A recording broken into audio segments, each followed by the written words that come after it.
You might think. We are going to be taking live a KOC, Kevin O'Connell, for those of you who aren't familiar. Kevin O'Connell, oh, yeah, the prompter's on, there we go. Kevin O'Connell presser, as we call them. It's a live opportunity for Coach O'Connell to address the media. Thanks, Ryan, fixing that right on the spot. You know, in the 1 o'clock hour, that's about 1:15 is when it's scheduled. So we'll see what happens. Will he name a quarterback? Because it's Thursday night already against the Chargers. So we'll talk about that and see what KOC has to say. Plus, an interview that we're doing today is really interesting. Ryan set this one up, and when he was telling me about it, I thought, oh my goodness, this is, I would not have thought. But so Lake Itasca, the headwaters of the Mississippi, something's wrong with it. Something's going on. There's a 20-year study here that's been going on, so 2 decades, and we're going to talk to the person who is behind that, who happens to be, I think, in Oslo today. We're going to be live from Oslo with the person behind that study. So looking forward to that conversation, figuring out what is going on with Lake Itasca. Plus a little bit later, Minneapolis, the city of Minneapolis, animal control, they're really a big push right now. Be a responsible pet owner, and they actually, in order to do that, are offering up some a free opportunity for vaccinations. And as you know, they are very expensive for pets. They can be, so you'll want to stay tuned and find out when you might be able to take your pets to get their vaccinations for free tomorrow. And then in our second hour as well, this is our second day interviewing the candidates for St. Paul Mayor. Adam Dullinger is going to join us at 1 o'clock, so we'll talk to him as well. And so a lot going on. We're watching some live events as well for you. Just kind of one of those days, moving and shaking. But Ryan's at the helm. Aya is directing right now. I mean, feel like we got this under control. So we're here for you the next couple of hours. A couple of things just wanted to rattle off here that we are paying attention to that are going to be happening this hour and next hour. At 1:30, a couple things going on. One is the Minneapolis City Council is going to be taking a closer look at what could be a possible solution for the city's affordable housing crisis. This is a study that takes a look at what's called social housing, basically government or community supported housing instead of landlords, and it tries to tweak some things, just enough so that it doesn't carry any sort of stigma that sometimes public housing projects can have. For example, creating co-ops where the residents are the HOA. Also, maybe mixing in residents of all income types instead of just low income. So this is a study, like 130 pages. It takes a look at some cities that have done this nationally and globally.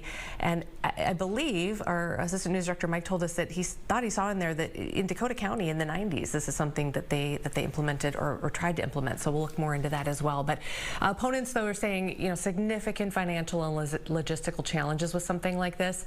So committee of the whole meeting, 1:30 this afternoon, they will be receiving, City Council will be receiving that study and taking a look at it to see if that might be something that they want to move forward on to address the affordable housing crisis that's happening in Minneapolis. Also sticking with Minneapolis for just a second here, street sweeping day, it's happening. Let's get ready for it because you don't want to end up in that tow lot. So different parts of the city, you're going to see these pink no parking signs, really bright pink. If you watched our morning show this morning, Say was out there with showing you some of those. Look out for those. Also, Ryan, I think we have an interactive map that you and I pulled up a little bit earlier that we were looking at, and really shows you some of those areas.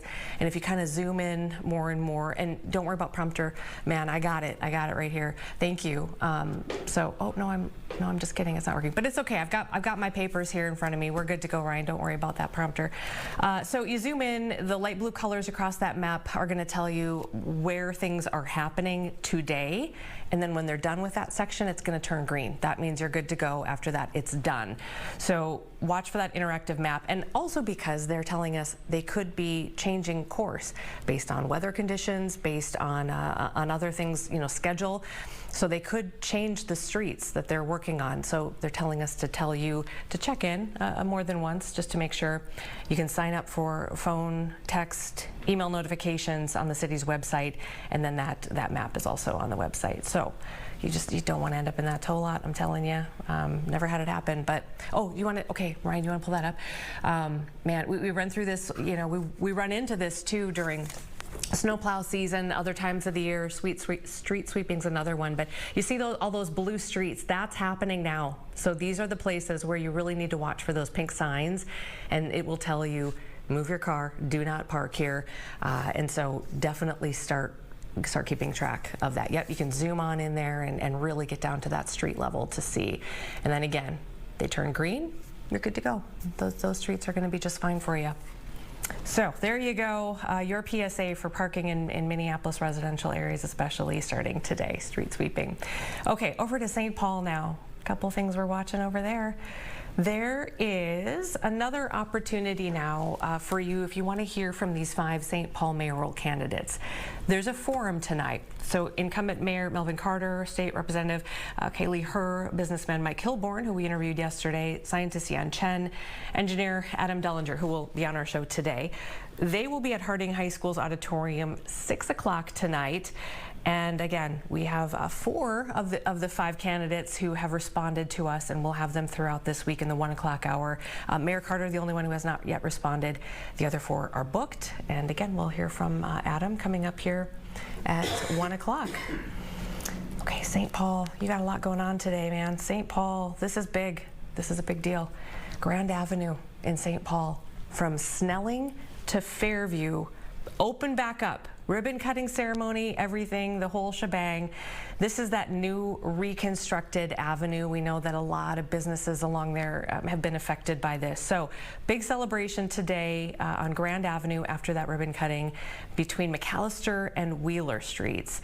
Starts at 4 o'clock, runs until about 6 o'clock, and yeah, and then they're gonna reopen it to vehicles. So there you go. A lot of family activities going on if you want to stop down there. Maybe pop into one of those businesses that you haven't been going to in a while as well. Are you going to be okay? Do you need some water or anything?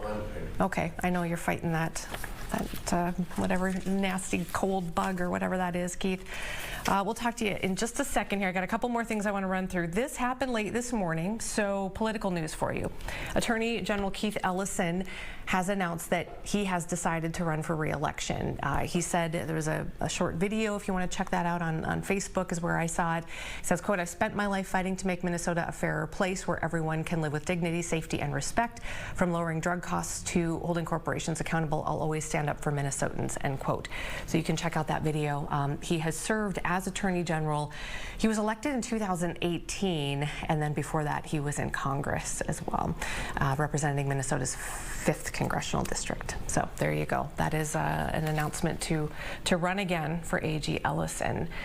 Okay, one more little thing that we are watching here. Actually, not a little thing. This is a big, hundreds of people here. Big gathering. Traffic safety advocates. Hundreds of them getting together in Prior Lake right now as we speak, and this is the State Toward Zero Deaths Conference. I believe it's a 2-day conference, basically sharing information and ideas.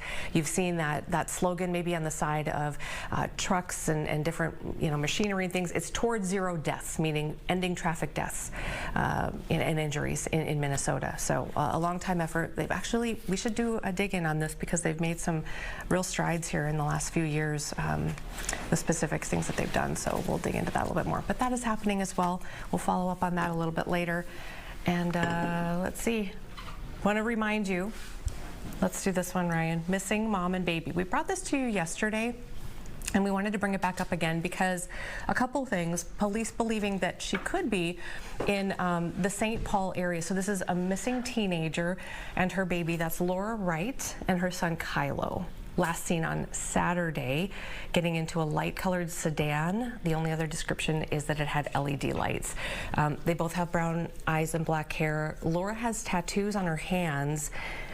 So if you have any information, you're asked to contact Bemidji Police or 911. But again, police believing that they could be in the St. Paul area. All right. Keith is waiting so patiently. We have one more that I want to run through here really quickly, and that is an update on Hermantown, where Keith used to live. Yesterday we identified that. Yes, so Hermantown had a vote last night. Remember, we told you about this. It was coming up last night, and it happened. These are the plans to build a data center. Nothing has been formally sort of stamped and approved as far as building the actual data center. It's near Duluth. Hermantown's a suburb of Duluth. However, here is where we are. Last night, Hermantown City Council did vote 4-0 in favor of rezoning land for this data center. This is a big step in potentially moving forward with construction, so that's why last night was a big deal. And they saw quite a few people come out and protest as well at that meeting. Folks telling the reporters there that they are concerned for a couple of different reasons. They didn't like the process to get here, including signing of non-disclosure agreements or NDAs by city staff, 3 county commissioners. Again, these are legal. NDAs are legal, and they're pretty common practice in situations like this. But also they say the public hasn't had enough notice or time to weigh in on this, and they are concerned about any potential environmental impacts as well. So that's what we know. Big step forward here in Hermantown. We'll stay on top of it and bring you the very latest, but wanted to update you on that. All right, a few more headlines coming up here after the break, including where we're at with the government shutdown. But first, Keith is here. And yeah, Keith is here. You know, Keith? Yes. Yes. Yes. Are you doing voiceover work right now? Because you No. should. You should be. In a world like ours. No. I could, Wait, I guess. You could. But no, then I had to get sick all the time. And I had to... No, yeah, we don't want that. So, you know, you told us about this yesterday. We talked about the fact that you were going to wake up, it was going to be really different today. I see the wind moving a little bit. Is it as kind of windy as we thought, and do we expect that to build throughout the day? Yeah, the maximum gustage for us will be anytime between now and really 3:30, 4 o'clock this afternoon. We're kind of ramping that up. But we've had gusts in the metro. Remember, the sustained winds are the wind and this breezy outside, and that's your 5-minute winds, your 2-minute winds, et cetera. The gusts are those puffs that come along, those big, you know, those, oh, that was something. That's the rattle that occurs, that type of thing. And it's those gusts that are the 40 and the 45 mile per hour gusts. That's why the wind advisory is in place. That comes along. So we're not talking about sustained winds of 45 miles per hour. Sustained wind of 35 miles per hour would get you a tropical storm. Just put that in perspective. Okay. Which we did form up, by the way. We have Melissa. Melissa, the tropical storm, formed up this morning with winds of 50 miles per hour. And although we might see gusts to close to that in western Minnesota, there is a difference between a wind speed and a wind gust. That's duration. Okay. Sustained winds today between 15 and 30 miles per hour, but gusts upwards of 40. I put our latest gusts up on a rotation along with a 7-day forecast. So if we want to put some of that up, it might be on the 7-day at the moment. There you go. Oh, no, look at that. It just timed right back. So our gusts right now are just quote unquote 25 miles per hour in the metro. But we've had gusts of 30 or 33 miles per hour here in the Twin Cities this morning. But those are again transient. But look all across western Minnesota. All those deeper colors, those are all the 40-plusers out west. And that's the core of maximum gust. And that is tracking towards the Twin Cities. You can then look at that lobe out west. And as we go through the afternoon into the 1 and the 2 and the 3 and the 4 o'clock hour, that will kind of creep across the state. That gust lobe out west will kind of cross the state. And we'll cross the 35 corridor, and that will kind of be anchored over us really in the 2 and the 3 o'clock hour. It looks at that point. There it is out there. Okay. So that's when we'll experience those 40-plus mile per hour wind gusts more frequently. It won't be 40 mile per hour winds all the time in the 2 and the 3 o'clock hour. That's when we're most likely to just have those where they'll die off. And then all of a sudden you'll have just like it blew in that 7-day forecast just then. The good news is just the day, and then we're back to 50 tomorrow, and then the mid to upper 50s return heading into the end of the week, and then still talking 60s as we head on into Saturday and Sunday. But all in all, it gets rid of a lot of the leaves that want to fall that are not quite hanging on. It starts to do that. If you cleaned up the yard and you made leaf piles and you didn't do anything with it, I've got inflatable tentacles in my yard. Have we discussed that? We have not. I decorated the outside. Yeah, I decided to go a little nuts because we don't decorate a lot. I used to decorate a lot when Susan and I were younger and first married. We went all in for Halloween, and then as we had babies, we scaled back because it was gross. We were horror nuts, and so we decided we need to tone down. And then as the kids got older, we realized, our kids don't like any of this, so we got rid of a lot of stuff. And now as our kids got older, they really don't like the fact that we got rid of so much stuff because they love all that stuff. So I went back into getting a very neutral for our neighborhood Halloween stuff this year. I bought stuff on sale, and so I have a enlarged skeleton emerging from the flower garden in the front. Love it. And I didn't want just that. And so I found some inflatable tentacles. And then I was like, well, these are cool, but they're not big enough. So the skeleton's wrestling these tentacles coming out of the flower garden, and I found out the company that makes them makes bigger ones. Okay. And so that was the trick. Can you take some pictures and show us this? I would love to see this. Yeah, I have them on my phone. And yeah, I guess if you really want to see them, I guess if you want to see them on the TV. Story time. All right, I'll send them later over to you. Before Halloween, for sure. We'll do story time. Thank you for that. Appreciate it. We'll hear from you in just a little while. Go get some lozenges, though. Yes, ma'am. I'm worried about you. Okay, you want to take a quick break, Ryan? Come. Yeah, there's the music. Let's do it. Taking a break. Coming on back. A lot to come here on All Day Live. We're going to talk about Lake Itasca and what's going on there. It's kind of dirty, and we want to find out why. Because it's a gem. It's a jewel. And we'll have much more for you coming up here on All Day Live. Stay with us.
And welcome back to All Day Live. Before I get into some of the regional headlines here, just wanted to catch you up to speed. Quick update, government shutdown entering day 21. There will not be a scheduled vote today in the Senate. So we're not looking for any sort of updates on a potential reopening of the government. So just to bring you up to date on that, that is the very latest.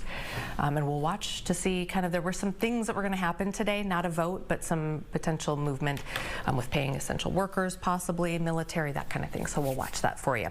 All right, regional headlines here. Let's get started in St. Cloud. Let's go to you.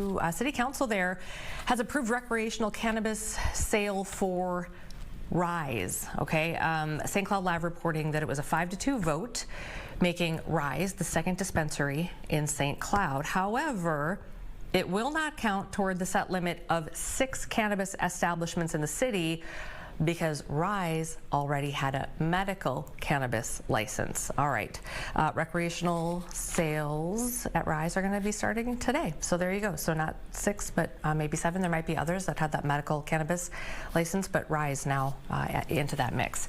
Okay, let's go to Brainerd. Brainerd is next. Yep, you are up next here. Highway 10, heading up Highway 10. The City Council there is cracking down on store signs. This is from the Brainerd Dispatch. The City Council approved a new ordinance because there were apparently some complaints about signage aesthetics in some of those key stretches in Brainerd, and the city was worried that bad store signage would reflect poorly on the city. So a couple of changes here, prohibiting banner signs except if they're on a sort of temporary basis, and then removing signs that are in disrepair or no longer associated with an operating business. And let's see, requiring design elements for certain wall, canopy, and marquee signs. Bottom line, you got to clean them up. They got to look nice, and if the business is not there, the sign's got to go. So look for those changes happening in your Brainerd Lakes area. Let's see. Okay, I think that we'll hit a couple more of those a little bit later. We want to take you though, staying regional. Stay in regional. This is really important. This is an important interview that I'm glad Ryan found this one. We're going to go to the Bemidji area. So Lake Itasca, you know it, you love it. We know it as the headwaters of the Mississippi, just sort of southwest of Bemidji. When we think of lakes, I don't know about you, but when I think about lakes in northern Minnesota, I think about that crystal clear water. It's not, polluted, all of that.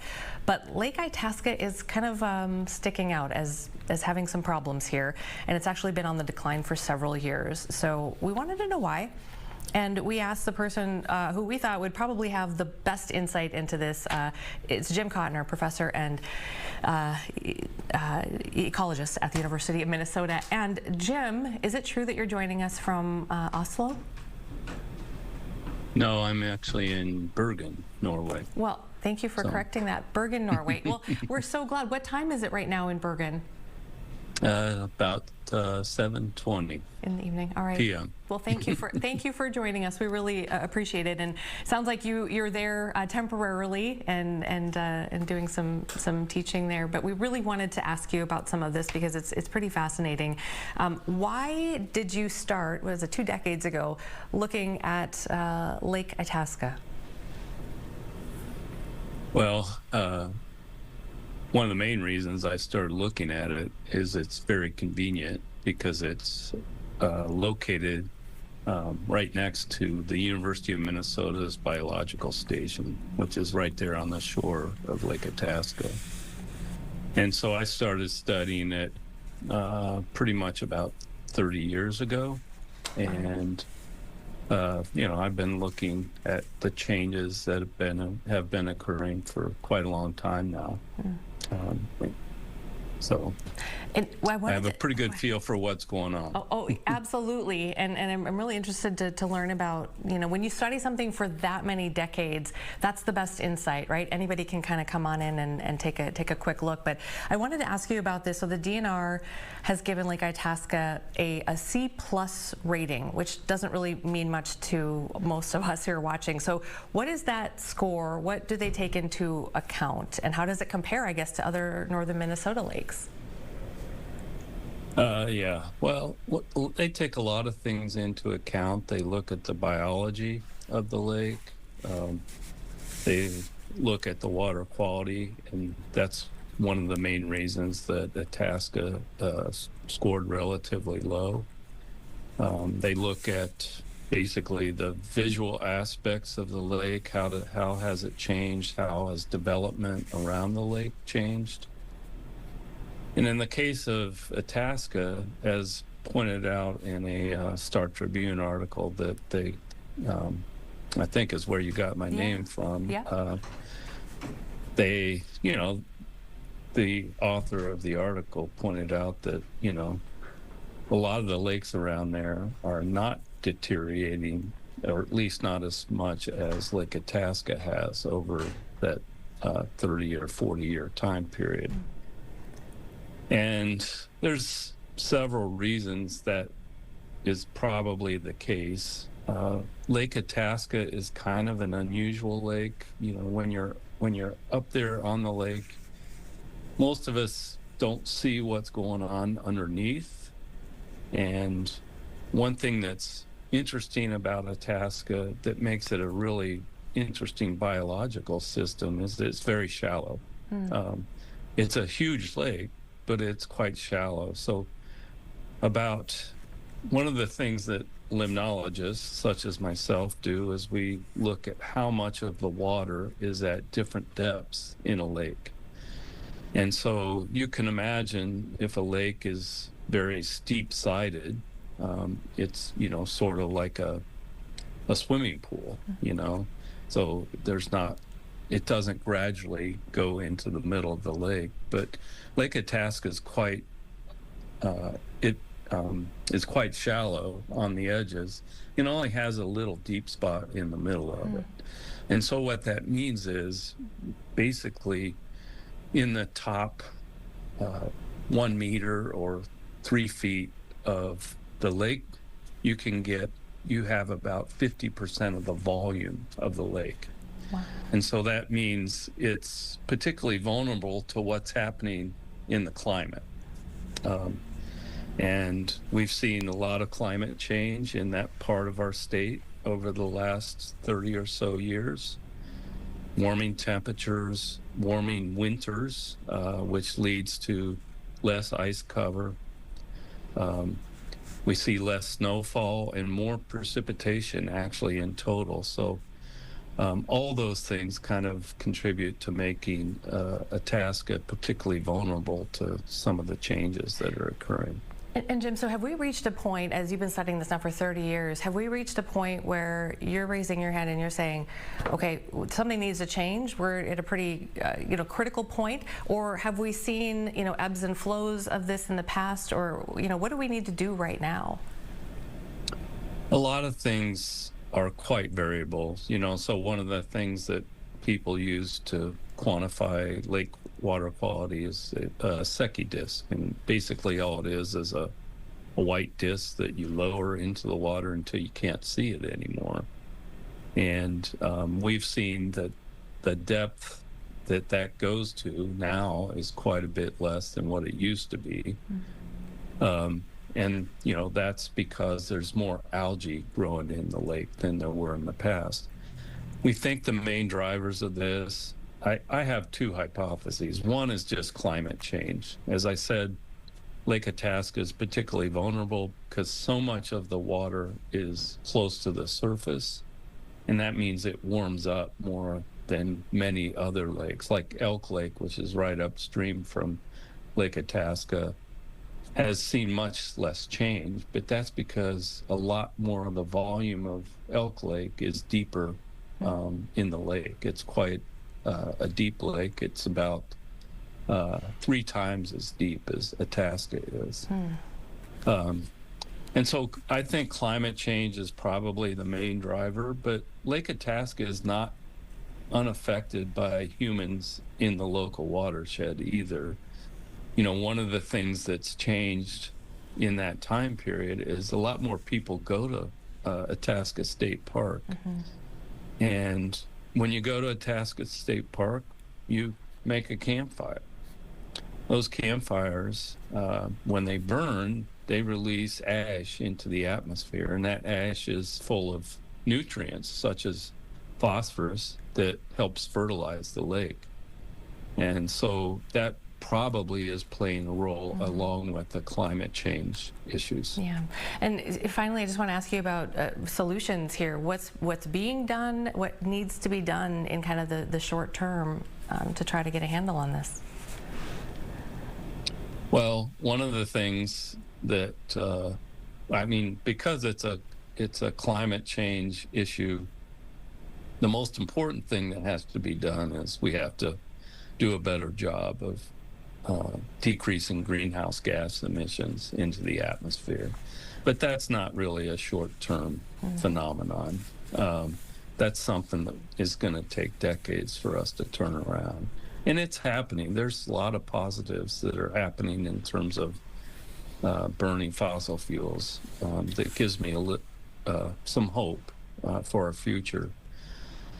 The other thing is, some local management issues, so there are things that could be done in terms of restricting fires by campers around the lake. I think that's probably the easiest and fastest thing that we could probably do that might make a difference. All right, Jim, amazing. 3 decades of taking a look at this one lake and a lot of insight into that. And I'm sure folks, especially in that area, will be keeping a close eye on this and the environmental impacts. Thank you for your time today. Sure. From Norway. We appreciate it. Yeah, I appreciate being able to talk to you. You bet. Thank you. Take care. All right. Okay, let's take a quick break and come back. We are going to talk about being a responsible pet owner. We all do our best. There are things, though, that they're expensive, and so there are resources out there. We're going to talk about that when we come back. But first, I think we have some serenity now with some cows from oh yes, our Wisconsin cows. We love this moment. We'll be right back. It's a steer.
And welcome back to All Day Live. 12:33 is our time, rolling right along here.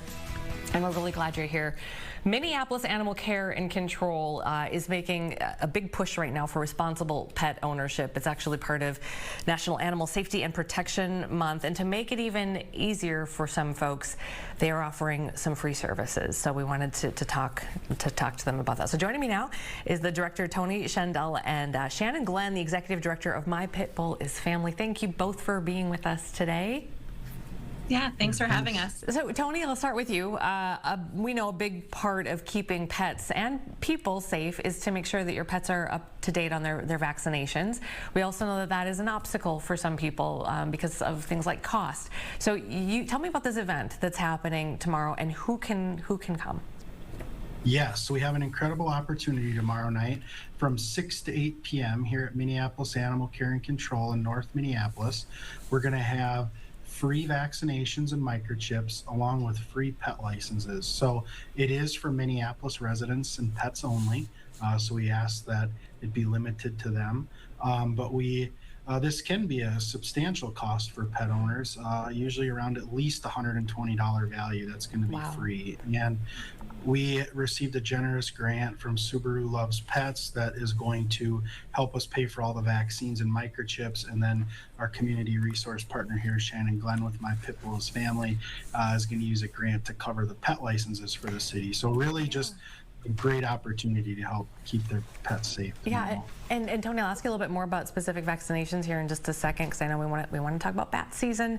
But Shannon, tell me about your part in this. You know, so people may not know who needs a license for their pets. Why is it so important? I mean, it's so important that your group wanted to get involved and foot the bill for these licenses. Yeah, absolutely. Over the last couple of years, we've been partnering with PetSmart Charities to provide more access to care in North Minneapolis. And it was just a really great opportunity to partner with Animal Control on making this event happen. Anyone with a dog or cat over 4 months in the city of Minneapolis does need a license. And so we're wanting to make that easily accessible for folks. So when they come on down tomorrow night, we'll take care of it for them. All right, sounds good. And then Tony, back to you for just I did not realize it's bat season right now, but obviously just speaks to the importance of these vaccinations. Did you want to kind of get into some of that? Sure. Yeah, I can talk briefly about that. So as the weather cools here, as it's starting to do, bats look for warm areas and they enter people's homes commonly here in the city. And we do receive a large amount of 911 calls for these situations. And we actually encourage residents to report it. Rabies, which bats carry, it is completely fatal if not treated. So we really, really, really want to emphasize the importance of vaccinating pets. Often bats, we call them exposures, because you can't really tell, even human or animal, if you're bitten by a bat.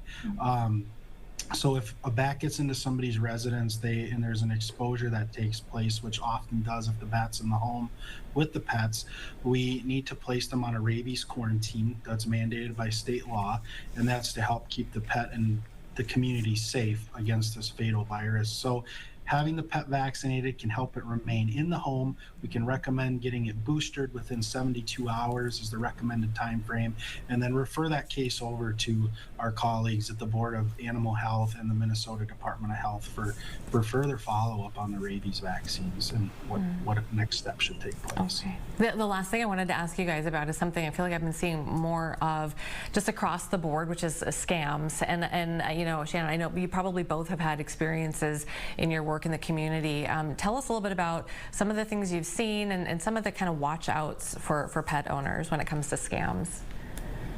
Yeah, we've heard of a rescue group, a quote unquote rescue group, utilizing a community member's address in North Minneapolis to send food donations to and checks to, and this rescue doesn't exist. We were also just recently approached to be on a really popular podcast, and it was a complete scam, and they were trying to get access to our Facebook page. And so we're just seeing these scammers get more and more creative and taking advantage of organizations that are doing really, really great community work. And it's just really unfortunate that this is happening. Is that the one? Is that the Annie's Rescue that you were talking about, Shannon? Correct. Yeah. So Annie's Rescue, they're utilizing an address in North Minneapolis, and the rescue doesn't exist. Wow. So really kind of look into, yeah, it's so easy to prey upon people's love for animals, I think, as well. So yeah, Tony, what have you seen? I mean, is this pretty common? Has there been a rise in this in recent, year or so? Yes, definitely. This particular scam is separate from another scam we dealt with last year where people were preying on people who lost their pet and saying they demanded an amount of money for their care to keep them alive because they had some traumatic injury and were requesting the care also, or the payment for the care via like a Cash App or Venmo or PayPal, similar to this situation. And our office did receive a lot of calls about that and have received calls about this. And it's unfortunate, as you mentioned, that people take this opportunity to prey on the love for animals. And we just want to remind the public and the community that us or any rescue group is never going to ask for money on a third-party site or anything of that nature. So as much as we can educate there to hopefully prevent folks from falling for this scam is what we're here to do. Tony, if people become aware of a scam or they're skeptical or concerned, do you recommend that they call you, or what do you think? They can report it to 911. Okay. It is a police call that wow. they have. Minneapolis Police has been responding to this and is working with this community member on this particular scam. Okay. And yeah, it's too bad because it hurts those who really need the help. But I'm glad you have this opportunity tomorrow. So let's remind people again. Let's just say where and when and who is eligible to receive this. Yeah, so it's tomorrow night, Wednesday, October 22nd, from 6 to 8 p.m. It's going to take place here at Minneapolis Animal Care and Control, located at 212 17th Avenue North in Minneapolis. No appointment necessary. We just ask that it be limited to Minneapolis residents or pets only. All right. Yep, and the licensing as well provided by Shannon's group. So thank you both for being here and the work that you're doing. Really appreciate it, and hopefully can help out a lot of pet owners tomorrow at this event. Thanks, you guys. Thank you so much. Thanks for having us. Appreciate it. Okay, take care. Okay, gosh, scammers. Ryan, you want to pop in here? What's going on with these Hello, scammers? Amy. Hello. How are you? I'm good. I just am a little disappointed in people who scam other people right now. That's not good, and Not good. they take advantage of people, and This one's, I haven't good. really heard much about the pet one, but this is even, this is disturbing too, because people know that's a lot of people they'll do anything for their pets and other people's pets, and so that is a bummer, but good resource tomorrow for folks who want to get caught up on those vaccinations. absolutely. All right. Gosh, you know what? Go ahead. Were you going to say something? I was just going to say we're waiting for our friend Jim Rich. So Vikings, we know the Vikings have a short week. They play on Thursday night. They play in Los Angeles. They play the Chargers. So we are going to hear from head coach Kevin O'Connell at 1:15. We will bring you that live. But before that, we're going to get to Jim Rich. So he'll log on any minute now here, so we can kind of, do we hear? Is it going to be Carson Wentz again? Are we going to get a surprise announcement that J.J. McCarthy is ready to go on a short week? Surprise. Is it Max Brosner? Yeah, I mean, I was watching Ahmad Hicks the day, was it Monday morning? He was on our morning show, and they were kind of talking about that. And I don't know. I feel like across the board, I don't know how you feel, but it feels like it's going to be Carson Wentz. It's just I'm so bummed that this season has just played out this way. I was telling my friend the other day, I was like, I've never felt so emotionally disconnected from a Vikings team my entire life as I am. And it's no shade on the team. It's just like, I can't get invested in this because I don't think they know who they are, and I don't know who they are. And it's like all of this, uncertainty and injuries. And every week it looks different. I can't keep up, Brian. The quarterback situation, and we knew going into the season that there was going to be some question marks regarding the quarterback play and whether J.J. McCarthy was going to be QB1, and then he got hurt, and now Carson Wentz has tried to kind of patch it up, and at times he's looked okay. At times he's made some really costly and kind of some just odd mistakes that cost him in the Philadelphia game. So, here's where we're at. It is also tough to watch Sam Darnold in Seattle having the season that he is having. He is playing incredible. Even better than last year. Daniel Jones, I know Daniel Jones didn't take any snaps for the Vikings, but he was on the roster. He was here long enough to learn all the trade secrets. Yep. And then And he is having, the Colts are on fire. They just beat up on the Chargers, who we get. So, so that's hard to watch. There was that decision that had to be made, right? There was a decision. You were all in on JJ, and you can't keep both Darnold and JJ. You can't keep all of these people. Yep. Decisions were made at the time, and now we just, we made our bed, now we have to lie in it. So. Yep. It is a shame, going back to Darnold as we wait for Jimmy to pop on here, it is a shame that Darnold's season ended the way it did with the poor game in Detroit in Week 17 and then the poor playoff game. I think if there were signs that if those games were more reflective of how his season was in 2024, maybe the Vikings keep him, and maybe we're in a better place, and JJ's still learning under him, and we're not 3-3, but we are 3-3. Right? I'm doing the math on that correctly. I think so. So that's not horrible. But we're in a tough division. We're in a division where the Packers are 4-1-1. According to Randy Meyer, he's like, he's grumbling about it. And you and I both got on his case yesterday and said, don't you grumble about that record. Yeah. Because but the Packers have looked, the national media was ready to crown them the Super Bowl champions after 2 weeks. Backed off on that just a little bit now, but And yeah. they've come back down to reality a little bit, but they're still doing really well in Detroit. We love our Detroit. team. We love our team, but we Let's gotta get Jimmy keep it in real here too. to save us, to save me, not you. You don't need saving. But Sorry, I was just reading something. Sorry, what did you say? I said let's get Jimmy in here. Oh, yeah, let's do it. Jimmy, sorry. Well, he's upside down right now, so. Jimmy, turn yourself up. Is he on the There you trapeze go. again? Yeah, Jim Rich, I tell you, he's at home. He's got this workout that he does every day before he comes into work, and he's on the trapeze. Oh, hey, Jim. You're right side up. Oh, getting up is all I do to get to work. That's the workout. Where do we find you today? Oh, we're just hanging out in the rural part of this wonderful state of I Minnesota, love it. checking out different spots. Okay, You well, know, great. crops look good. The hay has been cut. I Yep. think they're done for the year. Harvest, You yep. want to make sure you have a cover so you don't get the dirt blowing around. You got to watch for soil erosion this time of year.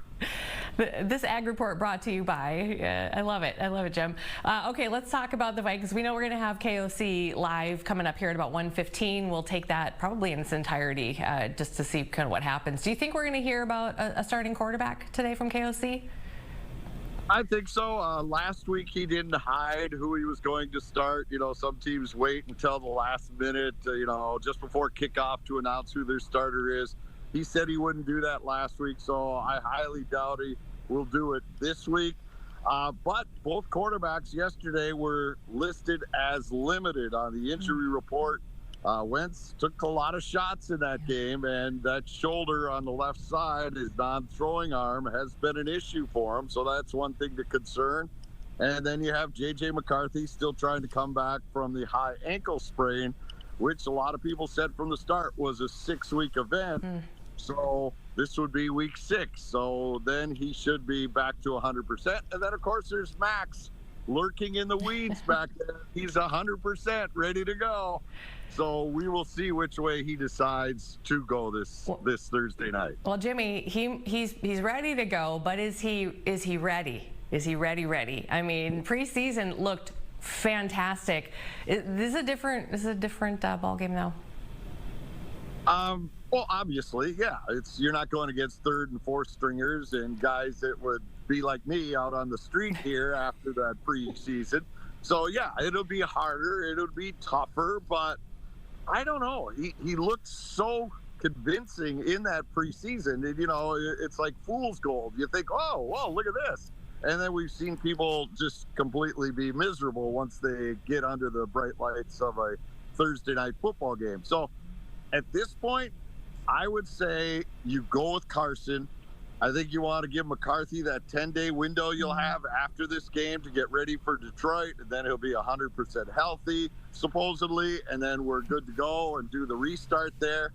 But if Wentz is in trouble in this first half, the offense sluggish, or, he takes another hit on that shoulder, I would say, you know what, Max, let's see what happens here. And think of how crazy Vikings Nation would go if Max goes in there and rips it up. Now, what do you do? Do you keep going with Max? Do you say, JJ, well, he's ready, so he gets the job back? Or Carson, he's fine. It would be, I guess, what would you call it? X crazy? We can't call it Twitter crazy anymore, but they would lose their minds if he goes in there, throws a pair of touchdowns, and they come rally back and win the game. Yeah, and I mean, it wouldn't be a Vikings season, especially as of late, if we didn't have some sort of quarterback Cinderella story that developed, right? I mean, I know we're into the season, but everybody's hungry for it, and yeah, it's just it's been like meh this up into this point. So we're ready for some fire, for something to give a spark, Jimmy. Okay, what were you gonna say? Well, I was just going to say, Carson, had that flash at the end of the London game where he ripped him down the field. But then last week, you get to the end zone or the red zone 6 times, and you only got in once. Now, 2 times he had a touchdown, take it back on a questionable holding call that Pete Vercich vehemently denied was a hold. He said he just pushed down on his arms. He wasn't grabbing them, and so that's why he fell. But because of the position of the back judge nowadays, where They used to be on the other side of the ball, looking this way back at the play. Now they're behind the quarterback, so they can't see really what the center and those linemen are doing. So they see somebody fall, they assume it's holding. He was very irate about that. So you have that kind of stuff, and then you have the non-catch for Hawkinson, which some people say was a touchdown. Others say they were not. The one that matters, of course, was the NFL, and they said no catch. So that was the issue there. You know, Carson just didn't look like he was as crisp as he was on that final drive in London. So that just opens this can of worms even wider. And they're crawling over the side right now. The worms are just coming out all over. A lot of worms. We got some folks back, though. Got some guys back, starting to kind of build things back up internally just a little bit more. So where are we standing for injuries right now outside of like McCarthy? Oh, I think we're good. I really would love to see Andrew Van Ginkel come back. This neck injury is starting to be concerning because it's dragging on, and that defense could really use him. He is so adept at making big splash plays. That's something the defense hasn't done. I think they've gone now 3 weeks without a turnover, which is something unheard of for a Brian Flores defense. And so that's something that needs to be addressed. And they have to figure that out there, really. But other than that, most of the players are getting healthier. Harrison Smith is getting more reps, so that's good. Darisaw seems like he is back, ready to go. And Donovan Jackson played, so he was good. So the line is 4/5 there, except for Ryan Kelly, the center. Yeah, okay. All right, Jimmy. And Aaron Jones should be activated, too. His time on injured reserve is up. They can open his practice window. So look for him probably to play this week, because every time we see him, he goes, I'm great. I'm ready to go. Let's go. So I don't think he's going to be on the bubble about this. All right. Sounds good. All right, Jimmy, thank you. You going to be okay getting out of there? Oh, yeah. Now, don't forget, the game is on Fox 9, right? We have Game Day Live beforehand. The game is on Fox. Thank you. Post-game, no news after. We go right to post-game coverage. Yes. And Chad Greenway says he's actually going to show up for a post-game show. So we are very excited that Chad is going to make his way into the Fox 9 studios. Oh, that's awesome, Jim. That's really cool. Yeah, stay tuned for that. It'll be great coverage, great show. And yep, the game on Fox 9. And then of course we'll take KOC here live 1:15-ish or so, and hopefully get a starter for the game Thursday night. Thanks, Jimmy. Make it back safe. All right, we'll see you. Okay, bye. All right, let's take a quick break, and we'll come right back. We'll round out the show with Ryan, and oh man, maybe we'll get to this Target story, Ryan. Maybe we'll get to it. Let's take a break, and so we can try to get back to it. You're gonna want to hear this one. It's one of those what stories.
All right, Ryan, you got a couple minutes to wrap up the show here. What you got?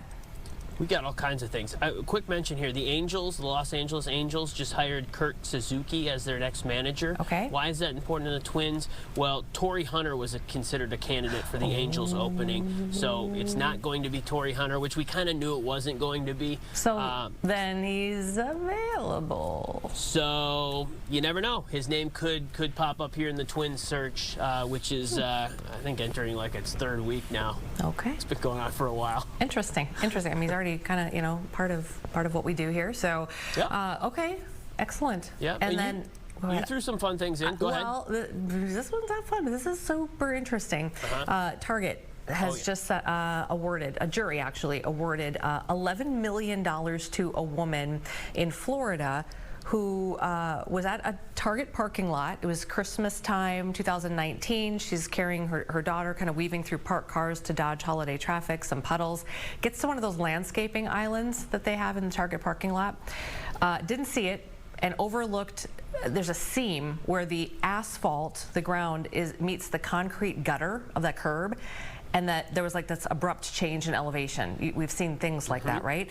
It actually violates a lot of building codes, right? So she steps onto the uneven surfaces. Her left ankle twists, fractures, falls. She tries to regain her balance without dropping. Remember, she's got a kiddo here, but her leg ended up kind of in an awkward pretzel-like position. So she got fractures in her right tibia, fibula, and lateral malleus. I'm not sure what that is, but it sounds really painful.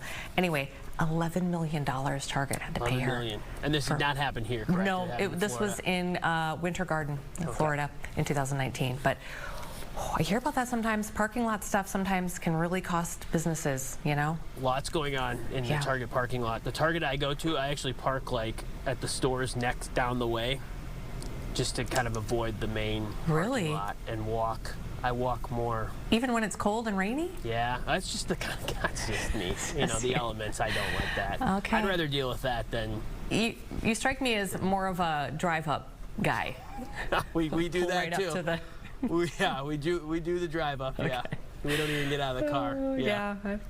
All right. And no shade on that. That's a good thing. Saves you money, ultimately, not walking around in there. All right, we're rounding out this hour. Starting out the next hour, again, we've got Kevin O'Connell live coming up around 15-ish, something like that. And then we're going to talk to our second candidates for St. Paul mayor coming up here right after the break, and much more. We've got our eye on a couple live events at about 1:30 too, Ryan. So a lot to come. We got a little zen here. Look at this. A little sunset on a... Oh, this is a cruise. Let's go on a cruise, everybody. Gerg taking us on a cruise. Serenity.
Welcome back to All Day Live as we start the 1 o'clock hour here.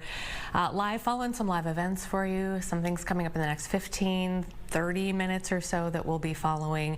KOC is going to talk, also following something in Hennepin County, the HERC. It's the sort of recycling plant that turns garbage into energy, but there are some folks who are who want that they want a deadline set on that. So we're going to talk about that, and then also City Council is taking a look at a study that's been done that looks at maybe a possible solution here to an affordable housing crisis in the city of Minneapolis. So watching those live events. But right now, this whole week really, and last week, we've been spending some time with mayoral candidates.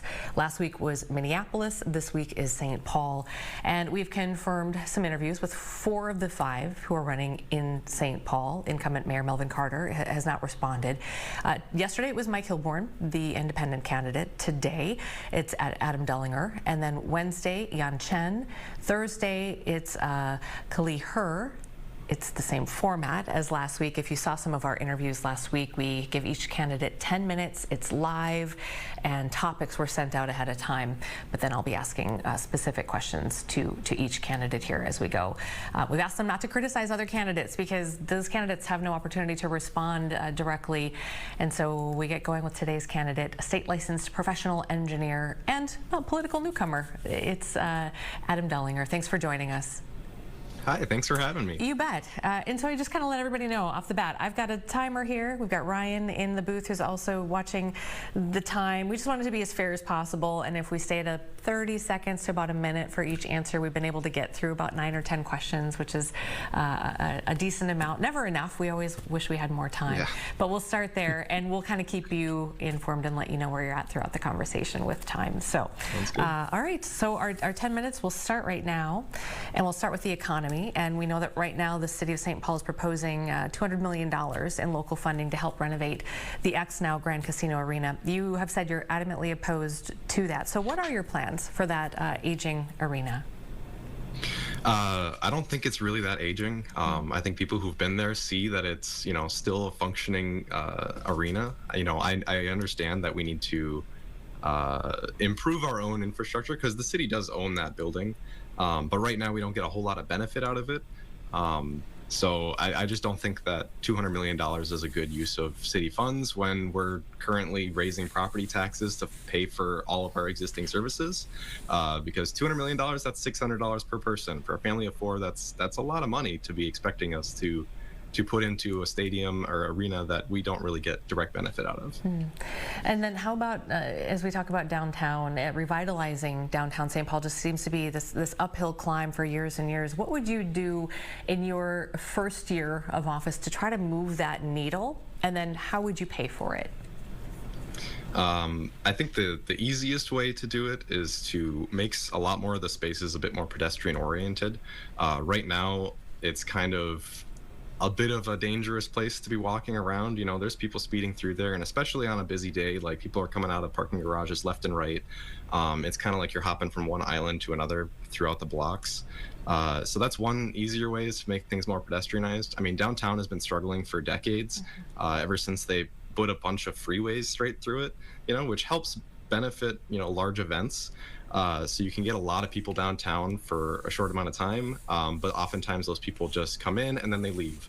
And if you want to have downtown be a bit more vibrant and always vibrant, not just on game days, you need to do more to kind of prioritize getting the people of St. Paul to come downtown too. I often try and get my friends to come downtown, and they don't want to because they'll ask, "Is there a Wild game going on?" Which is great, it's good to have big events, but like when it's so often that people don't even want to make an effort to come downtown because it's difficult to get downtown, it can be hard to find parking on those busy days. It's just we need to have more consistent, sustainable vitality rather than this big boom bust cycle that we kind of deal with right now. Okay, we're about 2.5 minutes in here. As we stick with downtown and also kind of shift to public safety, how about crime in the downtown area? What are your thoughts there? What needs to happen to make it safer? Crime has been a problem for a long time. I don't think that I'm going to solve crime entirely. I think that there's a lot of things we can do to just have our police out there and, that perception of safety, and make sure that people are not being antisocial, and they're kind of, being dealt with if they are being antisocial. So that way the people who are coming in don't feel scared that, someone's going to come and mug them or something. But another aspect of public safety that I always bring up is car violence as well. More people die on the roads in St. Paul this year than they have in homicides. So that's another aspect that we really need to be taking seriously. People speeding, people running red lights. I'm hugely in favor of having red light cameras and speed cameras across the city, so that there's a standard that when you are in our city, that you need to abide by the laws. And by doing that, you also free up the police to do the more important work of walking the beat and like taking care of the other violent criminals, because we have the technology to reduce the car violence and the blatant law breaking. So like we need to do things that we can to just help solve those. Okay, got about 6 minutes left here. Staying with policing, I saw a quote recently where you said the St. Paul Police Department, quote, needs to be run better. So correct me if I'm wrong there, but if that's true, can you give us some examples? One example, which kind of got printed before I even started running this campaign, was non-fatal shootings need to be investigated more thoroughly, which it sounds like we're doing that now. Because in my one experience, I was on a jury for a murder, and that murder was a direct result of the police not investigating a non-fatal shooting. And that was 2 years ago. So the fact that it has taken so long to make obvious policy decisions, which is investigating shootings, that seems like a pretty obvious thing to do, but it took years to make that happen. And I want more decisive action to solve the problems as we see them, not wait for them to fester for years, because people's lives are on the line, and this cycle of violence needs to stop. When it comes to federal law enforcement, maybe conducting immigration arrests, a possible maybe National Guard activation, is there any circumstance where you would approve or support of St. Paul Police getting involved? I guess it would depend on the specific scenario. I think in general, it's not the city's job to enforce national laws. I think we have to focus on our own thing, and this gets into the sanctuary city question as well. I understand that, people are concerned about crime, but there's also people on the ground. And the main reason why we have policies like that is because having trust in the police department is extremely crucial for combating crime. That's kind of part of what drives crime down, is when people actually trust that the police are helping them out. When they don't trust that the police are helping them out, and they feel like they're going to be deported or something, that breakdown is very hard to bring back, and you need to have like a high level of trust with the police department. Okay, let's see, 4 minutes left here. If I could just follow up really quickly, a specific instance might be there's an ICE raid, things go sideways, and now we have protests or violence. Would you approve of the local police department getting involved at that point specifically? I mean, we can't have people burning down buildings. I understand that. Obviously, if people are committing crimes, the police need to get involved. But not to stop the protest. I mean, people have a right to protest. That's the First Amendment. Yeah. So. Okay, community homelessness and encampments, obviously issues that a lot of cities face. What would you do specifically to address those and come up with solutions, and how much are you willing to spend? I don't think it needs to cost a whole lot of money. I think at a core, I mean, the problem with homelessness is that it is a much broader issue, and everyone has their different reasons for being homeless, whether it's they couldn't pay rent, they lost their job for a particular reason, or they have issues with drugs. So every single person requires like an individual level of care. And a lot of those services happen at the state level, the regional level, and there are opportunities for stuff at the local level as well. I believe in kind of a housing first policy, not necessarily giving people free homes, but at least give them a shelter to stay at more permanently. I don't think we should be taking people in and kicking them out every single night, because you can't form a nice, like, stable foundation to work from when you're constantly being shuffled around and thrown out onto the streets every day. That doesn't have to be expensive. It's just that we need to have a place, because the encampments are often allowed because it concentrates the issue, and it allows people to actually come in and give services to as many people as possible. So that's kind of why we like to have like the people in one area, because it's easier to provide them the services that they need. And if we did that in a more humane way, I think that'd be better. Okay. Just under 2 minutes here. St. Paul voters are going to be asked whether to raise property taxes by $37 million a year for 10 years to fund St. Paul's school district. So wide spectrum of needs in St. Paul. What are the biggest challenges right now, do you think, in St. Paul Public Schools? I'd like to start that the St. Paul Public Schools is not run by the mayor. It is the St. Paul has like a whole separate taxing district for that. I'm going to vote yes on the property tax thing to give our schools the funding that they need. This gets into a broader question of how we fund our schools. I think that using property taxes to fund schools is extremely bad. I think it should be statewide funded, because I grew up in a more affluent neighborhood, and so my school often passed these referendums because, you know, the rich people had money to pay for it, but the neighboring towns couldn't. And so it's this disparity between rich towns and poor towns, and if we don't solve that, we're just going to end up in this constant cycle of schools not being able to be funded because they don't have enough property tax revenue for it. 45 seconds left and the time is yours. What do you want people to know about you, Adam? About me, I know I'm a political outsider. I'm doing things differently. I'm the only one who I feel is really going to put the public's interest first over private corporate interests. I think you should vote for me first. It's a ranked choice voting, so obviously you can, you know, rank everybody all around, but I think I'm the best choice. I know how to solve problems. I've been solving problems my whole life. I know how to work with people. I know how to work with different departments. I work with firefighters every day. It's all these things are deep in my mind, and I love city design and like how to make cities better. I spend almost all of my free time like dedicated to learning more about that. So just please vote for me. I want to make change in the city, and I think I could do it. All right, That is the 10 minutes. Thank you for your time, Adam Dullinger, running for St. Paul Mayor. Thank you. All right, let's go to break. Let's take a quick break, and when we come back, we are going to be queuing up pretty soon. KOC is going to hit the podium, and we'll be there live. So maybe we'll find out who's going to be QB starting this Thursday. Jimmy thinks we're going to hear it. Who will it be? I think we know. We'll be right back.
And welcome back to All Day Live.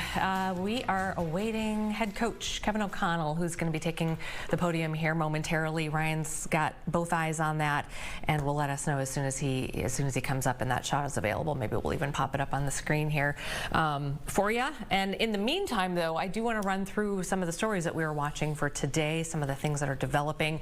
First, just to kind of put this out there and kind of, there's not much to report here. The government shutdown is still going. It's day 21. And at last check, it did not look like there was any kind of a Senate vote that was happening today. So just know that it doesn't look like there's any chance for any movement on that piece of it. I do believe that I believe it was a measure by Republican Senate leader John Thune, who was going to put forth a measure to get essential workers in the federal government and military paid while the government is shut down. And that is expected to happen at some point, I think this week, but those are the things that are kind of moving around here today. But it looks like, again, no vote. So just putting that aside for a second. Also, Japan just, let's see, country's parliament elected its first female prime minister. That happened late this morning our time. So there you go, a couple of national, international stories. Closer to home, a couple things that we are keeping our eyes on right now, and they're happening at 1:30. First is a city council meeting of the whole. They're going to take a look at a study. They're going to receive this study, like 130 pages, and it breaks down a possible idea, solution, however you want to look at it, for the city's affordable housing crisis. Essentially, it looks at what's called social housing, and this is government or community supported housing. So instead of landlords, it would be more of a public operation. They're also trying to, they know that there's a stigma that can come with public housing, and they're trying to tweak some of that. So, for example, they would create co-ops where residents are the HOA. They would have a mix of incomes. It would not just be low-income renters there. Things like that. The study took a look at some cities, I believe, like Houston, some other cities that have done this around the world as well. And so they'll be getting the results of that here at 1:30. The other thing happening at 1:30 is the Hennepin County Commission. There is an effort by a group of residents in Hennepin County to push the county, the city, to come up with an end date for this trash incinerator. It's called the HERC, right? Hennepin Energy Recovery Center. Maybe you've heard of it as HERC, H-E-R-C. They say that this has been doing more harm than good. This is that facility. It's in downtown near Target Center. It burns trash to create energy. There are concerns, though, about the air pollution that it's creating and its proximity to certain areas of the city, and lower income areas, perhaps, that they're concerned about. So there's already a rough plan in place to close it down by 2040 at the very latest. These residents are saying, we want that pushed back. We want that closer to 2035 or sooner. Even Mayor Jacob Fry has signed a resolution to set a firm timeline now on its closure. So the city's pushing for 2027. That meeting is happening now, and that meeting happening at 1:30. And when that happens, if we get a chance to pop in there, we'll take you into that meeting as well. So those are a couple of things really important. Everybody in Minneapolis, if you park on streets in Minneapolis, please listen. Street sweeping starts today. Go on the city's website. There is an interactive map. If the lines are blue, if the streets are blue, that means today, that is where they are. Oh, there it is. Hey, thanks, Ryan. This is what you need to watch for. These streets are affected right now, today. They are blue. That means that you'll see pink signs. They should be posted. They should have been posted 24 hours ago. Yep, and you zoom on in and figure out kind of where you are, where you're going to be parking, and then you'll know that you need to make sure your vehicle is not there. Once they green out that line, goes from blue to green, you're good to go. That street is done, and you can park there freely. Otherwise, you just don't want to end up in that tow lot, and that could happen. Interactive map, and this could change, so keep checking back, because if the weather changes and they can't stay on schedule, other things happen that throw it off schedule, they could change the streets and the times and the days. So be aware of that. But obviously they gotta clean it up. Those pollutants get into our waterways, and that's not good. So this is the time that they start doing it. Look for those no parking signs in Minneapolis. St. Paul, good news for folks who frequent that stretch of Grand Avenue, Snelling to Fairview, is reopening today. They're even having a ribbon cutting tonight. I think it's at 4 o'clock. Yes, I believe so. 4 o'clock. Yeah, 4 until 6. This event. They're going to have a ribbon cutting. There's some family activities. You can bring the kids. There's a lot of free things to do if you want to go down there. It's a big deal to reopen this area because a lot of those businesses have been affected. So get down there. The celebration will be about 4 o'clock, ribbon cutting, and then McAllister and Wheeler in that area is where it's going to happen. And then afterwards, it's going to reopen. You're going to be able to drive on it. It's going to be, you know what's going on. Okay, no, we're good. I'm good. I still have a couple more things here that I wanted to run through. Let's see.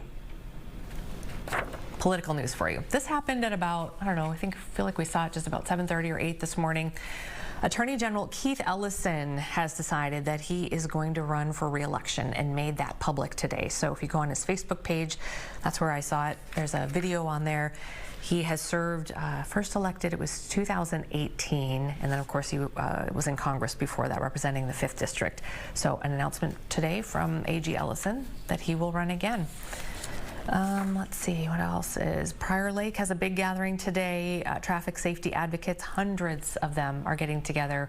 It's what I believe is 2 days, pretty sure it's a 2-day conference, Toward Zero Deaths Conference. You've probably seen that slogan.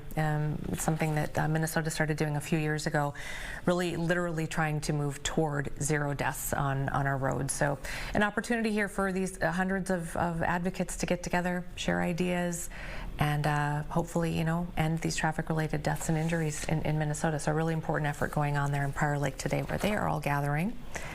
And, ooh, quick update on Hermantown. This has been a doozy. Those of you who've been following data center stories, there's so much attention around these, and there are so many different, you know, polar sides to this, but a lot of space in the middle too. Hermantown had a big meeting last night. This is a suburb of Duluth, and we've been talking about this data center, plans for a data center that wants to move in there. We don't know the company that is trying to do this, other than it's a Fortune 50 company. So kind of narrows it down a little bit, but we don't know because a lot of the folks involved signed non-disclosure agreements, which are completely legal. Whether they should be or not is another issue that a lot of people are kind of pushing back on right now. But folks with the Hermantown city, in the city of Hermantown, some staffers have signed these NDAs, and also 3 of the county commissioners in St. Louis County also signed NDAs. And again, that's a separate issue that there's pushback on right now. That's separate. But last night, Hermantown City Council voted 4-0, unanimous, in favor of rezoning the land that we're talking about that would house this data center. 1.8 million square foot facility, talking about 200 acres plus or minus. And why it's so important why last night was so important is because this would really be the first step forward in any sort of construction plans. So again, the NDAs are not a binding document that say, yes, we agreed to bring this here. It's kind of more of an exploratory document. But also there are people who are just not okay with these documents either, and the people who are signing them having power in some of this. So many sides and layers to this as we've been unpacking. There were a lot of people who also came out last night and protested this. They are not happy because of things like the NDAs. They also say, some of them say there has not been enough time or notice for the public to weigh in on this, because NDAs, while the people involved in the cities and the county may know about things earlier, the NDAs prohibit anything to be said until later. And so some of the residents are saying we don't have enough time to weigh in. And then also there are concerns, as we've seen in other parts of the country, where there may be some environmental impacts that people are very concerned about and want to know more about. The flip side of things, some of these folks, the commissioners and city council members, are telling us that if you do not sign an NDA, if you do not move forward with this, it's basically like putting up a stop sign to the process of bringing in new business. So again, all kinds of different sides, but we'll continue to follow that. Big step forward in Hermantown last night. All right. Let's see. Not Ryan? Okay. Well, let's do this. Let's take a break and come on back. Ryan's saying I don't think we have a shot up just yet. Usually they give us a little bit of a shot. So we're still waiting on TCO and not even a shot up yet. Okay, let's take a quick break. We've got plenty more we can cover for you, and we're watching some live events here starting at 1:30 we know about as well. So All Day Live continues after this. We got you covered on this kind of dreary, rainy Tuesday. We'll get through it. Tuesday, not everybody's favorite day. It's kind of one of those, gets in the way a little bit. But, as one of my favorite relatives says, every day is a gift. Every day is a gift. So we'll be right back and enjoy this gift of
Welcome back to All Day Live. We do have, I believe Ryan's saying that we do have a shot up now in Egan, TCO.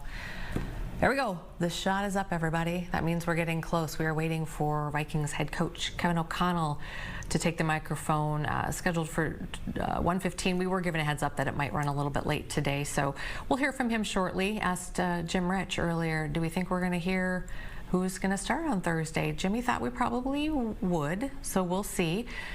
Quick turnaround here for the Vikings. So we're going to keep that shot up. They're getting close here. We'll keep that up. And while we're doing that, because it's going to be any moment now, I just wanted to remind folks of one really important thing. We are doing now Medicare Mondays here on All Day Live. So every Monday we are dedicating at least 20-30 minutes of our 2-hour block to answering your questions about Medicare and pending changes that are coming. Right now is the time, started October 15th, when you can get in there and make changes to your plans. So Medicare Advantage is the big thing that's changing, and the one thing you're going to want to pay attention to. If you have Medicare Advantage through anybody, just take a little bit of time to figure out whether or not you need to really dig into your plan. Maybe you don't have to, but if you do, there's a spectrum of how bad it could be for you going into the new year. If you don't have what you need, you might not have prescription drug coverage any longer. That's going to happen to people who don't make changes. If you have UCare as your Medicare Advantage provider, if you have UCare, you will 100% lose your Medicare Advantage going into the new year. They are getting rid of all of their plans in Minnesota, Medicare Advantage. If you don't do anything, you will fall back on Medicare. You're going to have your Medicare. Original Medicare stays in place for everybody who is eligible for Medicare. It's not like anybody's going to completely, have Medicare one minute and then not. No, you'll have your Medicare no matter what. It is so confusing, which is why we're doing Medicare Mondays. We have a lot of content on our website. We've done some videos, some whiteboarding of some things to try to just break this down, as easily as possible. But allday@fox.com is our email address, and anytime you see that put up on the screen or at any point, just email us your question and maybe put Medicare in the subject line, and we're happy to have Kelly Jo Greiner from the state of Minnesota. She's a Medicare product manager who we've only stumped her, I think, twice, and then she ends up finding the answer to it. So this thing could go so many hundreds of different ways depending upon your specific situation, but a lot of good resources on Medicare Mondays. So, okay. While we're waiting for our live opportunity with Kevin O'Connell, we want to check in with our Corin Hoggard, who is working on a story for us for later today. And you may have heard about this a few days ago. It looks like now 2 incidents in Minneapolis involving a Molotov cocktail being thrown at Fletcher's Ice Cream and Cafe. Oh, KOC is up. We'll get to Corin after this. Let's take KOC live.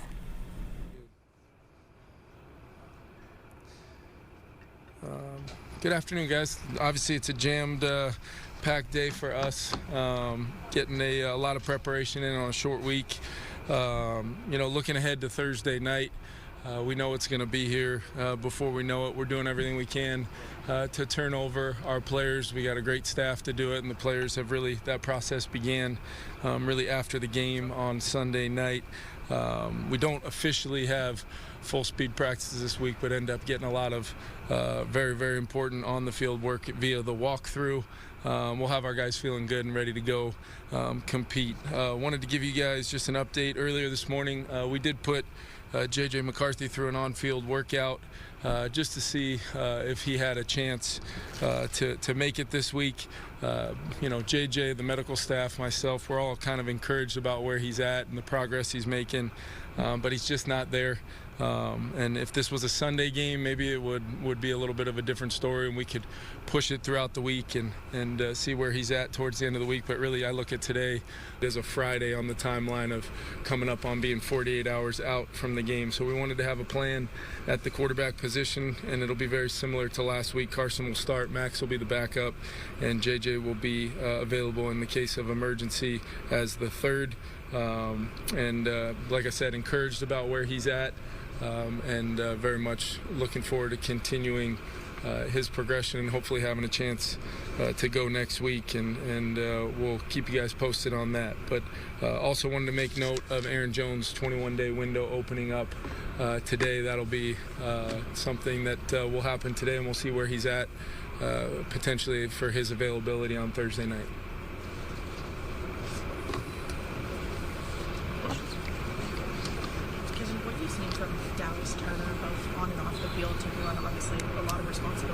Yeah, he's had a lot, obviously a lot of snaps and some impactful plays. I think we're asking him to do quite a bit, especially in our emphasis of trying to stop the run last week. I thought Dallas was really, really good setting edges against a really physical front. Hard O-line to rush against, especially at the tackle spots, and wanting to try to contain Hurts as much as we could. Maybe limited some of the, creativity of some of the rushes, but the strain, the finish, his use of his, gifts to rush the passer are being used and emphasized, but also growing on a daily basis. So I think Dallas is just going to continue to get better and better and better opposite JG there, and looking forward to see how he can do this week. Fired up to watch him play. Deep balls you guys gave up. How do you balance you haven't done that in the past? Yeah. With the fact that it happened? You can't completely write it off. How do you balance that? Yeah, Flo talks about it all the time. One of the main priorities every week is keeping the chunks off the tape, and those big plays. There were some, obviously some huge plays for scores, but it's not just those. It's also the third and long you stop the run, you get them in second and long, and then into a third and long, and they were able to make some kind of back-breaking kind of plays to either stay on the field or, in some cases, as you said, those long completions. Obviously, you got to look at, is there anything in the makeup of the play, from the call to the technique to the communication, that we could do better, at, and then ultimately just continue to trust in the fact that if we continue to do the things defensively that equal good principles for us, we've shown to be able to cause disruption, leads to negativity, and then have chances at turning the football over, because we've just got to find a way to make that part of our DNA, and obviously strain and stress the things that are really important to doing those things that Flo brought here with them with this defensive philosophy that we've had a lot of success with. But got to keep the chunks off the tape for sure. What prompted the workout this morning? Is it just that the walkthrough doesn't have enough to... Yeah, it's just really what it is I thought, I think I may even have said this on Friday, like I was encouraged by where he was at coming out of Friday, and then thought he pregame got a chance to work with him a little bit Sunday in the official warm-ups, and then I know Josh was able to take him through some things before we got out there officially in uniform, and just wanted to know kind of if he could possibly be at a good place, and because really we'll go through first, second, and third down today, so just having a plan in place not only for those guys but also just knowing the communication's been really good between JJ, the medical staff, and myself, and just wanting to make sure everybody had clarity going into the week. Short weeks are tough, they are what they are, but we're attacking it and have a lot of confidence in our team to go out to LA and play well. But just more about the clarity and making sure we've got the right plan for the week, while knowing we've got to continue the minute-to-minute daily progression that he's been on, as we still have a lot of football left in the season. Kevin, when you say JJ's just not there yet, what kinds of thresholds do you still need to see him clear before you say, yeah? Yeah, it's some of the movements that the reactionary movements within the pocket, being able to use his athleticism to protect himself in the pocket, and then as he's able to work through progressions, I feel really good about the work we've done on the foundation of his fundamentals. That's been pretty evident through the work that he's done, and he's really the commitment to doing that.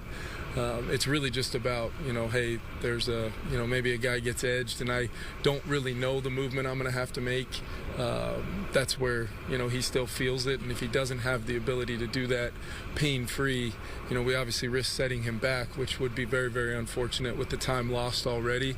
But also giving him the best chance to go out there and have success is ultimately, what we're looking for. I really, having to overcome certain things, that's kind of been the story of our season. If you look at it for JJ, I mean, whether it's early on in the Chicago game, we just didn't have a great all-11 feel to our execution. Then we did late in the game and had a bunch of success and won that game. And then clearly the circumstances involved in week 2 made it less than ideal from a standpoint of preparing a guy to play in a football game. So, and now you have the injury as part of it.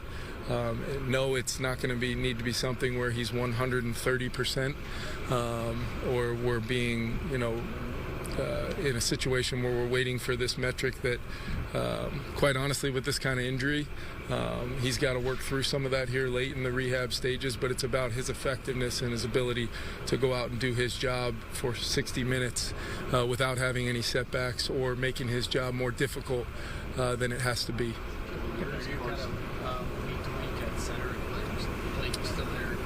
Yeah, I think Jergs is continuing to. He was available and ready to go, and I feel like we're giving both those guys some reps this week, and we'll go with what we think is the best 5 for the game for sure.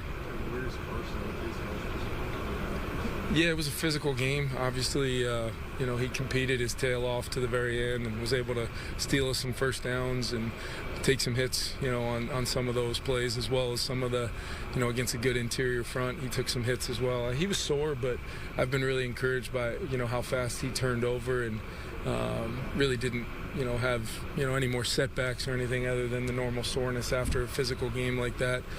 So he had already had a great walkthrough, and we'll continue to progress throughout this very, very short week to get him and all of our guys ready to go after what was a physical game on Sunday.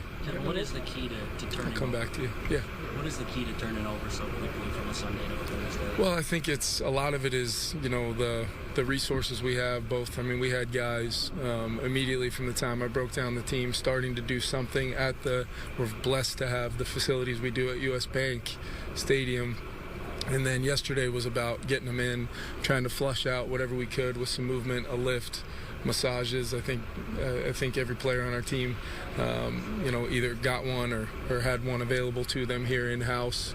And then we were able to kind of, meet mentally, kind of absorb what we needed to improve from the game, and then get ready to start moving. And you're not flushing it from a standpoint of forgetting what happened on Sunday, but at the same time, you've got to move forward and prepare for a really good team, while knowing there's some things that we could have easily, in our control, done better in the football game on Sunday against a good team, to have a chance to win. I don't think anybody on our team, staff or player, didn't leave US Bank Stadium knowing that there's a lot to build off of, in a game that did not go our way. Results did not go our way, but if you look at it from a standpoint of a lot of the positive things that were done, and then the correctable things that were clearly on the tape, and things for both players and coaches, we're encouraged, and that's what sometimes a short week can give you, is a chance to take some of that and put it into action. Think back to evaluating Justin Herbert pre-draft. What stands out the most to you about just the hard things? Yeah, I think he's big, he's strong, he's very athletic. I still don't know if he gets enough credit for his athleticism. I mean, the mobility in Justin's game is real. He can hurt you in the pocket with elite arm strength and accuracy, but then he can clearly make plays with his legs and create to give them extended opportunities at plays down the field and staying on the field, moving the chains. And we know they want to run the football. We know they want to do a lot of things off of that run game, but the pass game and the weapons they have, both the guys that are known guys, and they've got some guys really emerging as well on that offensive side, getting some real opportunities. So I just remember seeing a guy that in that kind of spread, no huddle system at Oregon, you could still see a player with the skill set that would really fit any NFL offense, and that's absolutely become an accurate statement. Not only where he's at, but I think he's still an ascending player as well. He's a very, very impressive player. What is the returning game's not great, but it's obviously improved. Yeah. What does Miles Price give you that maybe you didn't have? Yeah, I think it's a combination of Miles has, and we noticed this very early, Mark, you've got to have the ability to make somebody miss at the first level. And what I mean by that is, you can block up, your hold-up guys in the punt return or the schematics of the dynamic kickoff. You can get some things started, but it's normally to get them over the line of just a decent return for somewhat good field position to, like he did in the second half the other day, get you near midfield or beyond. It's going to require him to make somebody miss or make a cut, make a change of direction move that will give him a chance to then restart the engines and hopefully have a chance to take it the distance. He's been able to flip the field on some punt returns that have been huge in some moments, and a couple of those have been called back via penalty that were, bang, bang, close plays. But, I think he's been a real positive for us, and what has become with what we're all learning in the dynamic kickoff, the field position battle, even the subtle change that has been made to so many more balls getting returned. The starting field position has moved forward. All you need is one first down, and then you're essentially almost in a sky punt backed up situation, So I think things are evolving and changing due to what we're seeing, not only in the dynamic kickoff, but then how the field position affects the type of punts and return ops you're going to have in that phase as well. And then the low number of fair catches, is that something you guys encourage, or is that his personality? It's decision making from a standpoint of his trust in the 10 guys in front of him, but then also he's just got a confidence and a belief. It takes a certain kind of individual to go back there, and you're on an island back there. These punters are wildly talented, putting the ball where they want, and different types of spin and rotation on the ball. He's caught the ball very well, and then he feels like he's got the ability to change a game every time he touches it, which is the type of characteristic you want in a guy that's going to go back there. Kevin, how good of a chance does Aaron Jones have to go Thursday night? Yeah, he's a guy that you don't need to really kind of get out there and test too much, because in his rehab and the work he's done on the side fields, he's a veteran player. He knows what he has to do.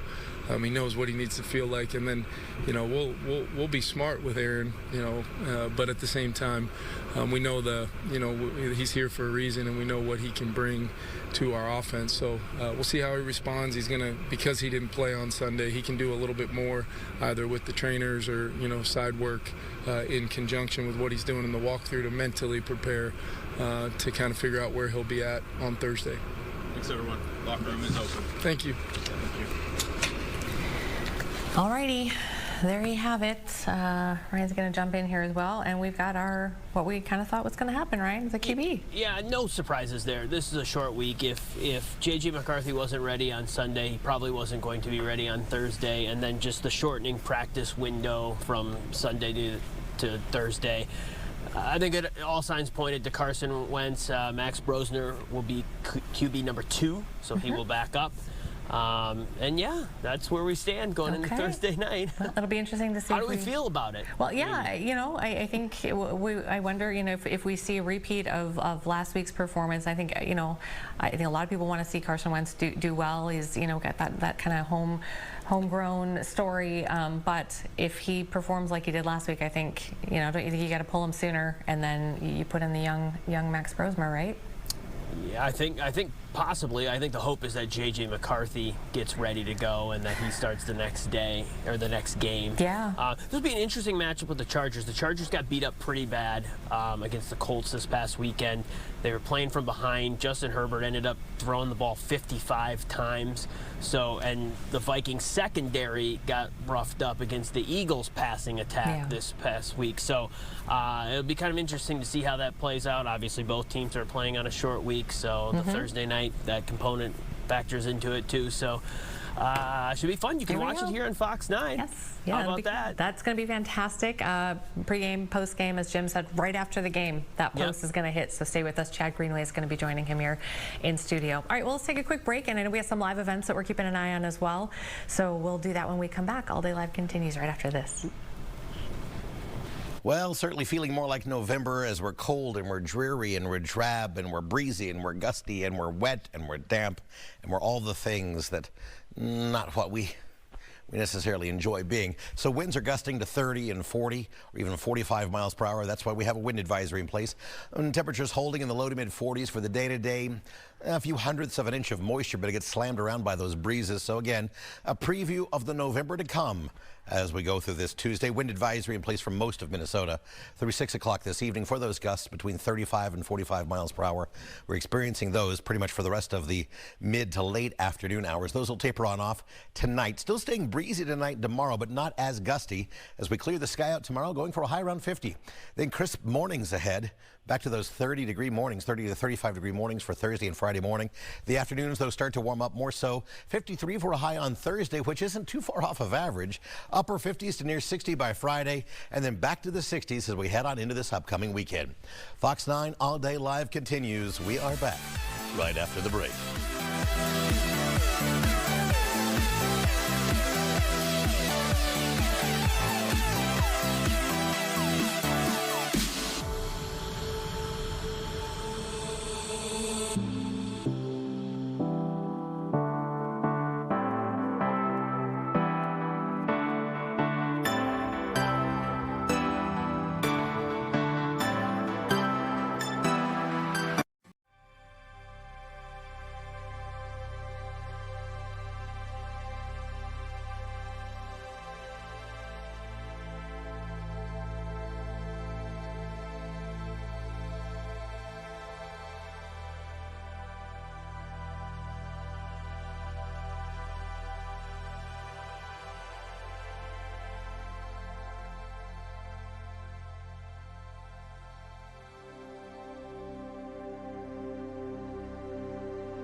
And welcome back. We want to take you live to a Hennepin County Commission meeting. Some residents there want the county to set a date to shut down a controversial trash incinerator.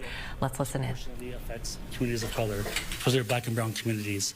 A lot of kids, that end up with asthma and other lung diseases are coming out of there. It's not fair, not right. This is equivalent to redlining that banks used to work with giving out loans to black and brown families. And on top of that, I also want to speak against the Brooklyn Park facility, because again, we don't want to create this corridor, again, another diverse community between the two, with sending upwards of at least 350,000 tons of garbage between those corridors into those diverse communities. Why wasn't Minnetonka or Edina thought of, decided?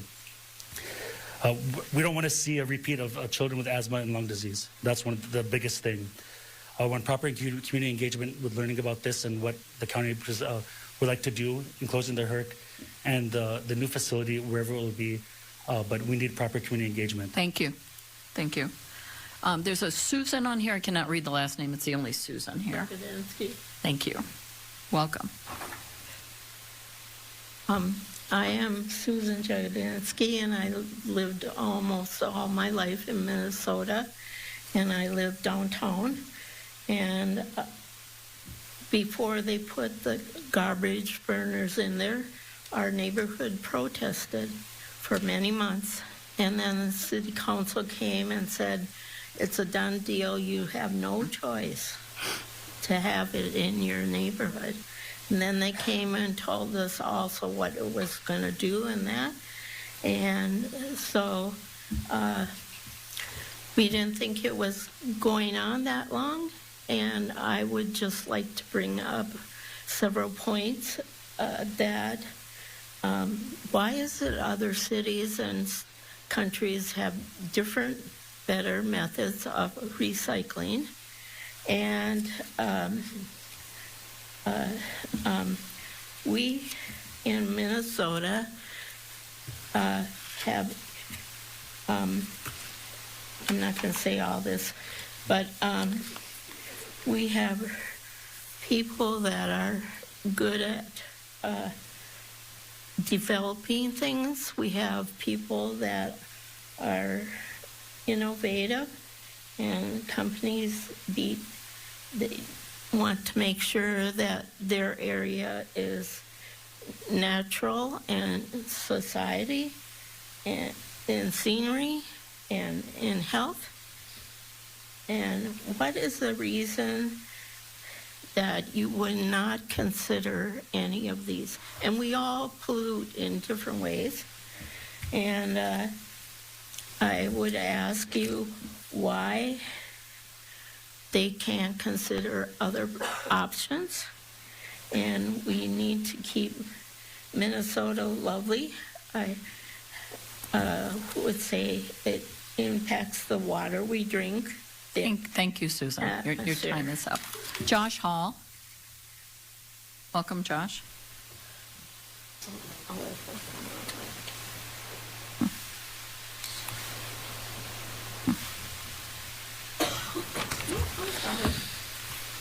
Howdy, everyone. This is Josh Hall, and I'm John Huber.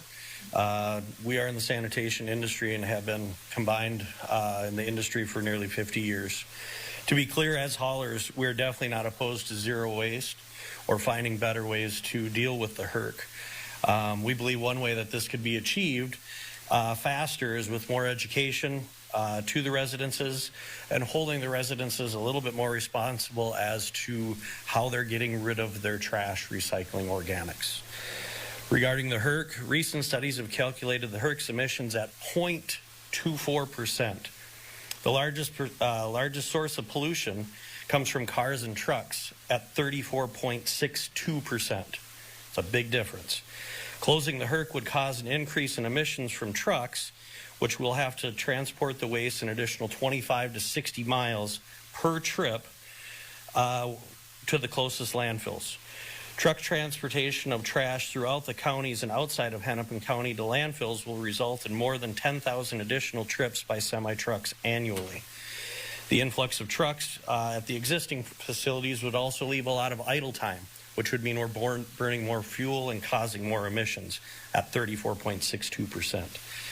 There are many current studies of the HERC's air emissions from the MPCA, the EPA, Minnesota Health, and prove that the HERC is not a big of a health issue compared with what we deal with on the daily regarding our vehicles, homes, heating, all those things, and currently is our best option until we can come up with a viable plan. All in all, the immediate closure of the HERC without a systematic plan would in fact do more harm than good in Hennepin County. And we would also be losing the HERC's benefits of energy and supplying 25,000 homes power and such. Thanks. And John, you're with him, so I can move on, or are you going to testify next?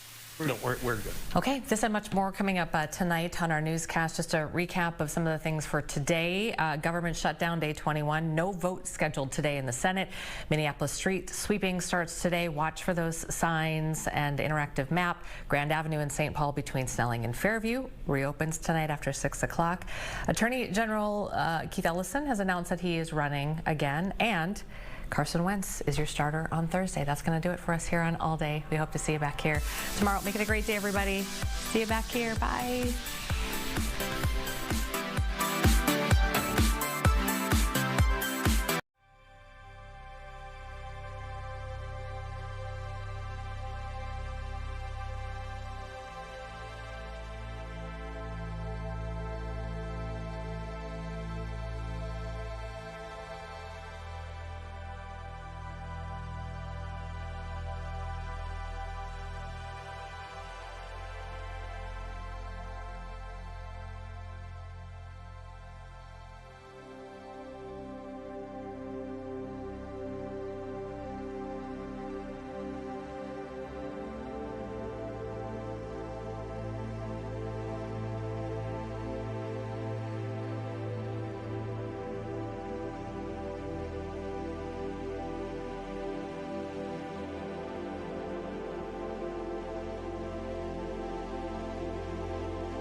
Tool, get rid of the netting. Short work, worked. And it said, look at those Skills Saw skills on their Facebook page. It certainly worked. That'll do it for us. Thanks for joining us.